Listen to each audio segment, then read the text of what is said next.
श्री स्वामी समर्थ. जय जय स्वामी समर्थ. माझ्या चॅनलमध्ये मी तुमच्या सगळ्यांचं पुन्हा एकदा स्वागत करते. मकर संक्रांतीचे छोटे छोटे उपाय तुम्हाला सांगण्याचा प्रयत्न करते. करून बघा, यांनी सगळ्यांना फायदा झालेला आहे, तुम्हाला सुद्धा होईल.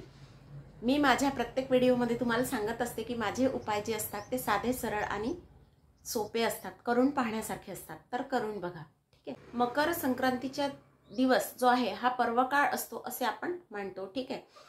सर्व समस्या दूर होण्यासाठी हे उपाय तुम्हाला. सूर्यदेव जे आहेत ते मकर राशीमध्ये प्रवेश करतात. सूर्यदेवाची पूजा या दिवशी करणे अतिशुभ आहे.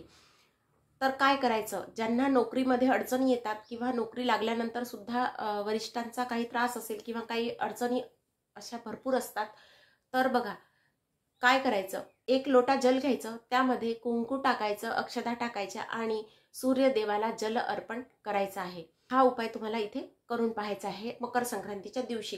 मकर संक्रांतीच्या दिवशी हा उपाय केला तर सर्व समस्या दूर होतात. मी हे तुम्हाला गॅरंटीने सांगते, तुम्ही करून बघा. या दिवशी सूर्य पूजा केली तर नोकरी आणि व्यवसायातील अडचणी ह्या दूर होतात. सूर्य गायत्री जप जर केला तर सकारात्मक ऊर्जा ही आपल्याला प्राप्त होते. हा जप जो आहे हा मनापासून करायचा असतो. गरजू आणि गरीब लोकांना दान करावे. कुंडलीत जर दोष असतील तर ते कमी होतात, नाहीसे होतात.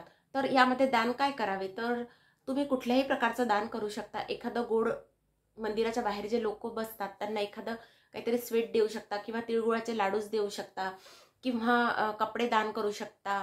त्यानंतर काहीही तुम्हाला जे सहज शक्य असेल असं दान तुम्ही त्या दिवशी करू शकता. याने सर्व प्रकारचे दोष जे आहे आपल्या कुंडलीमध्ये जर सांगितले असतील तर ते कमी होतात. महादेवाच्या मंदिरामध्ये किंवा एखाद्या ब्राह्मणाला तिळ दान केले तर या दिवशी खूप चांगले मानले जाते आणि दोषही कमी होतात, ठीक आहे.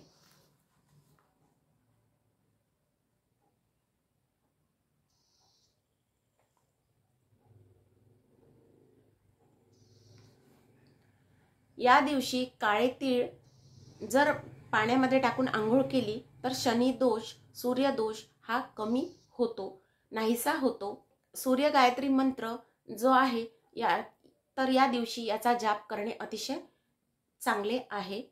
सकारात्मक ऊर्जा याने जास्तीत जास्त आपल्याला प्राप्त होते. निगेटिव्हिटी जी आहे ती आपल्यापासून दूर जाते. म्हणून हा जो जप आहे या दिवशी करणे चांगले असते. ओम भास्कराय विद्महे दिवाकराय धीमहि तन्नो सूर्य प्रचोदयात. हा जप केल्यास सर्वांगीण विकास होतो. करून बघा. या दिवशी सवाष्ण स्त्रीनी मुगाच्या डाळीची खिचडी आणि तिळगुळ आणि वाण जर सवाष्णींना दिले तर सौभाग्याची प्राप्ती होते. सूर्यनारायणाला जल अर्पण केले तर सर्व प्रश्न सुटण्यास मदत होते. सर्व प्रश्न मार्गी लागतात, सर्व कार्य जे आहेत ते मार्गी लागतात, ठीक आहे. या दिवशी खोटं बोलणे, शिवीगाळ करणे, भांडण करणे, वादविवाद करणे शक्यतो हे टाळावे, करायचंच नाही.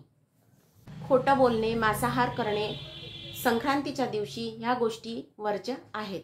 तर आता खूप जणांनी हाही प्रश्न विचारला की संक्रांतीच्या दिवशी कुठल्या रंगाची साडी नेसायची. तर कुठल्या रंगाची साडी नेसायची, तर साड्या आपल्याकडे पुष्कळ असतात.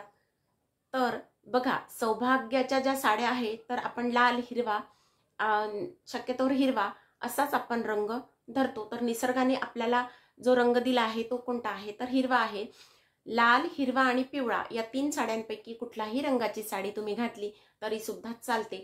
पण हिरव्याच रंगाच्या बांगड्या तुम्हाला या दिवशी घालायच्या आहेत. याने सौभाग्य आपलं वाढते आणि आपल्याला यशाची प्राप्तीही होते. खिचडी आणि हिरव्या बांगड्यांचं वाण हे आपल्या देवघरात जी आपली म्हणजे कुलस्वामिनी असते, माता लक्ष्मी असते, हिला द्यायचं. जर मंदिर जवळ असेल एखाद्या कुठल्याही देवीचं तर हिरव्या बांगड्या आणि खिचडीचं वाण जे आहे हे मंदिरात दान द्यायला पाहिजे या दिवशी. हा उपाय करून पाहण्यासारखा आहे, करून बघा, साधा आहे एकदम. जर मंदिर जवळ नसेल तर हिरव्या बांगड्या आणि खिचडी ही तुम्ही एखाद्या सवाष्णीला सुद्धा दान केली तरी चालते. हे तिला दान देऊन तिला नमस्कार करावा. जर हिरव्या बांगड्या अन्न झाल्या नसतील, जमत नसेल तर कुठल्याही रंगाच्या बांगड्या तुम्ही दिल्या तर चालेल, पण मी म्हणेल हिरव्याच रंगाच्या बांगड्या या दिवशी तुम्ही दान करायला पाहिजे. तर हे झाले माझे साधे सोपे सरळ संक्रांतीचे उपाय. तुम्ही करून बघा आणि मला नक्की कमेंट्समध्ये कळवा.